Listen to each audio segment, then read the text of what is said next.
عليكم السلام ورحمة الله وبركاته. Barakallah fiqh. A stepmother, she doesn't have the same rights as your mother. Or stepfather doesn't have the same rights as your father.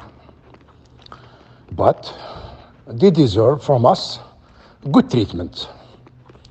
We respect them, we don't disrespect them.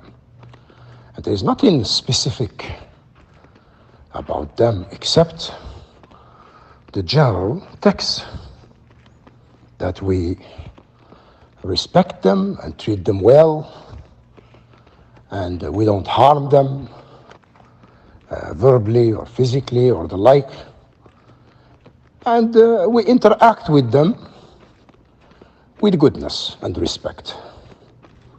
But they don't have the same right as our parents.